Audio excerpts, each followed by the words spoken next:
Senior ৩ কর্মকর্তার ফাউন্ডেশনের নামে চাঁদাবাজির ব্যবসায় পুলিশের চেইন অফ কমান্ড ধ্বংস হয়েছে। সাবেক আইজিপি শহীদুল হকের যোগদানের পর তার মা বাবার নামে প্রতিষ্ঠিত ফাউন্ডেশন নজরানার নামে ঘুষ নেয়ার প্রথা চালু হয়।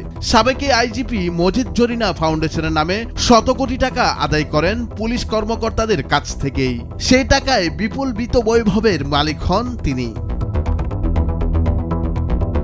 বেনজির আহমেদ আধুনিক পুলিশ বাহিনী গড়ার প্রত্যয় নিয়ে ঘুষ বাণিজ্যের অর্থ গলা পর্যন্ত গিলে সৎ অফিসারের তকমা পারেন, আর পদ্মার এপার ওপার পৃথককরণের রাজনীতিতে সম্পৃক্ত করে গোটা পুলিশ বাহিনীর মেরুদণ্ড ভেঙেছেন সদ্য বিদায়ী ডিএমপি কমিশনার হাবিবুর রহমান।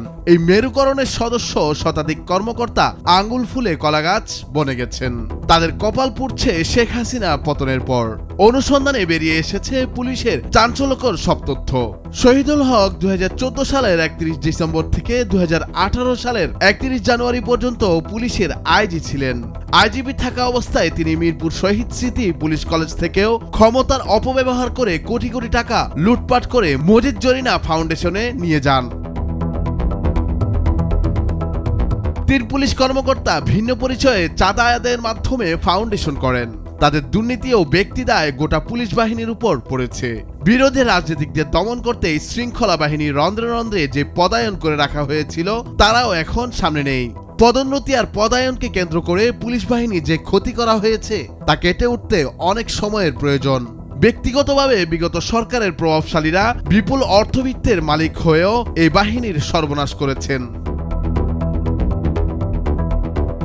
ঘুরে ফিরে যে 3 পুলিশ কর্মকর্তার নাম সামনে আসে তারা হলেন সাবেক আইজিপি শহীদুল হক, বেনজির আহমেদ ও সদ্যবিদায়ী ডিএমপি কমিশনার হাবিবুর রহমান। 3 জনই পদ্মার ওই পারের মানুষ। আওয়ামী লীগের 15 বছরের শাসনামলের পতনের পর পুলিশে সর্বনাম আলোচিত 3 কর্মকর্তার আওয়ামী লীগের তকমা লাগানো পুলিশ কর্মকর্তাদের মিছিলে অংশ নিতে বিপুল অঙ্কের টাকা খরচ করতে হয়েছে অনেক মেধাবী পুলিশ কর্মকর্তারাও। জানা যায় পুলিশ সিন্ডিকেটের শুরু হয় 1998 সালের 22 ফেব্রুয়ারি 17তম বিসিএস এর মাধ্যমে।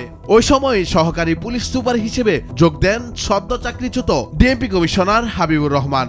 তখন থেকে শুরু হয় সিন্ডিকেট বাণিজ্য। এরই মাঝে তিনি উত্তরণ ফাউন্ডেশন নামে একটি সামাজিক সংগঠনে যাত্রা শুরু করেন। পুলিশের পদায়ন পদোন্নতির বিনিময়ে সংগৃহীত অর্থ উত্তরণ ফাউন্ডেশনে জমা হতে শুরু করলো। বিভিন্ন জেলায় পুলিশ সুপাররা পদায়নের জন্য উত্তরণ ফাউন্ডেশনে নজরানা দিয়ে জেলায় গিয়েছেন। যতদিন পুলিশ সুপার জেলায় থাকবেন ততদিন নিয়মিত অর্থ দিয়ে যেতে হয়েছে উত্তরণ ফাউন্ডেশনে। জানা যায় ঢাকার এসপি হিসেবে দীর্ঘদিন কর্মরত ছিলেন হাবিবুর রহমান। তাকে সাবেক আইজিপি একেএম শহীদুল হক সংস্থাপন শাখায় বসিয়ে সারা দেশের বদলি বাণিজ্য শুরু করেন। সাবেক সিনিয়র পুলিশ শহীদুল হক থেকে উত্তরণের দীক্ষা নিয়ে হাবিবুর রহমানও শুরু করেন উত্তরণ foundation. Nurul Afsar, news desk, ভোরের কাগজ।